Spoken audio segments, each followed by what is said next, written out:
Bonjour à tous, bienvenue dans cette édition numéro 2 de la Machine TV, le journal de la machine, où chaque semaine on vous présente les dernières actus qui peuvent vous être utiles pour lancer votre boîte. Une maxime également, la phrase de la semaine que vous entendez très souvent et que peut-être vous n'avez pas forcément bien compris ou qui est un peu dur à appliquer. Et donc on va commencer d'ailleurs par celle-ci. Et cette semaine on voulait vous parler de Do Things That Don't Scale. C'est quelque chose que vous avez sûrement déjà entendu. Pas forcément simple à comprendre au début, ou alors très facile de mal le comprendre et mal l'appliquer.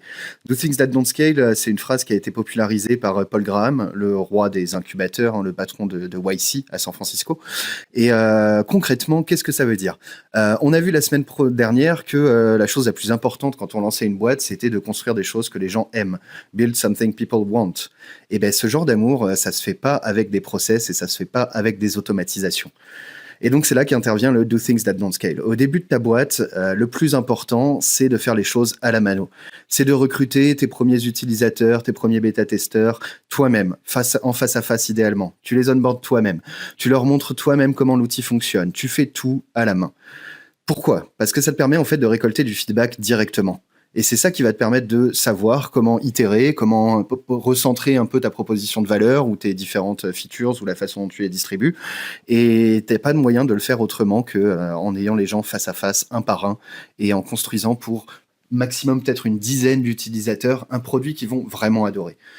Tant qu'il n'y a pas ça, tant qu'il n'y a pas une dizaine de personnes qui s'arrachent ce que tu fais, qui sont fans de la solution, qui vont la recommander à des personnes, ça sert à rien de scaler, ça sert à rien d'automatiser, ça sert à rien de faire des process. D'accord? C'est un peu comme faire un feu. On va pas mettre directement des bûches toutes les demi-heures dedans. Il faut d'abord y aller doucement, avoir une première étincelle avec du petit bois, faire bien démarrer les braises.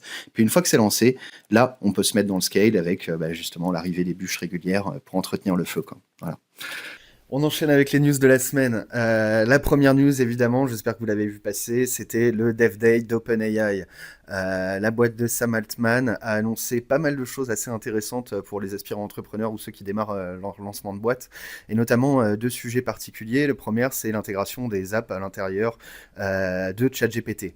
Donc des apps par SDK, vous pouvez désormais parler directement avec les applications au sein de ChatGPT, avec Spotify, avec différents, avec Figma, avec d'autres choses. Ça, c'est assez intéressant parce que ça vous permet d'avoir un nouveau canal de distribution potentiel pour ce que vous construisez, un peu à la manière d'une extension Chrome ou des apps de Shopify. L'usage de ChatGPT va devenir de plus important et continue de croître, hein, donc c'est quelque chose quand même à considérer.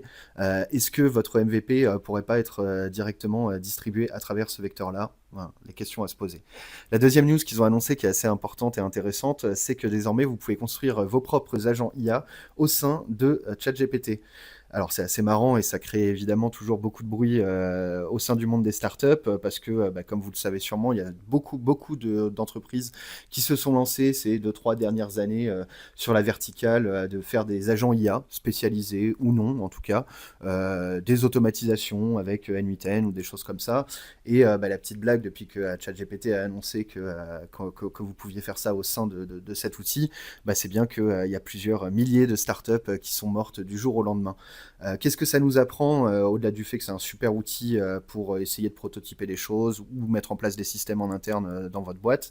Ça nous apprend que la seule façon de créer une boîte IA qui va résister aux potentielles innovations des gros du marché, c'est bien de s'hyper verticaliser. C'est la seule valeur que vous aurez, d'avoir de la spécialisation métier, d'avoir une verticale très précise à distribuer à vos utilisateurs. Sinon, vous risquez évidemment du jour au lendemain de vous faire tuer par une nouvelle feature d'OpenAI, de Google ou d'autres gros du marché. Voilà. Autre news qui peut potentiellement intéresser les aspirants entrepreneurs et notamment des quartiers défavorisés, des gens qui sont un peu en dehors des grands centres-villes, parce qu'il faut toujours le rappeler, Paris concentre à peu près 2 tiers de la création des startups en France, hein. C'est que BPI France lance sa tournée Entrepreneuriat Quartier 2030. Ça va dans 12 grandes villes de France et ça permet à des aspirants entrepreneurs ou même des entrepreneurs qui sont déjà en poste ou en tout cas qui ont déjà créé leur startup d'avoir accès à des interlocuteurs, des potentiels potentiels relais pour du financement, répondre à vos questions et régler peut-être vos problèmes sur la croissance, l'endettement ou des choses comme ça. Donc vous pouvez retrouver ça sur le site de BPI France. Ça s'appelle donc le programme La tournée entrepreneuriat quartier 2030.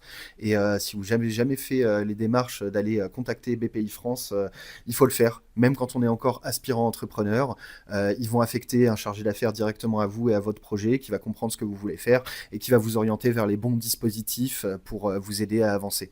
Donc ça reste, BPI France reste un des premiers financeurs de l'entrepreneuriat startup en France et il n'est jamais trop tôt pour aller commencer à les contacter. Et la troisième news dont je voulais vous parler aujourd'hui, c'est quelque chose qui va se passer cette semaine, du 15 au 17 octobre, en Corse, à Ajaccio.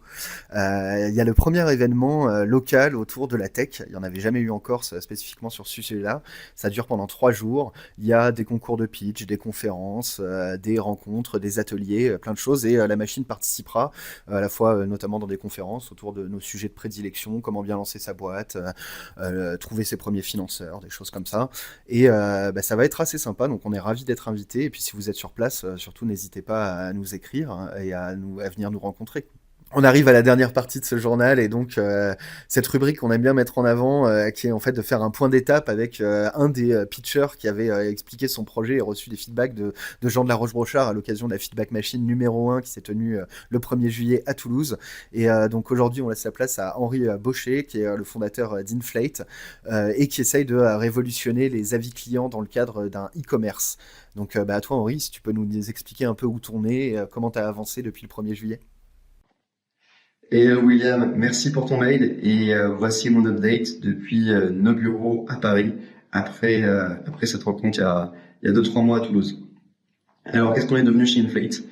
À l'époque j'étais seul avec un lead dev qui commence à travailler et surtout beaucoup d'énergie et un spin-off de l'ancienne boîte, donc j'avais vraiment la dalle et je savais ce qu'il fallait apporter.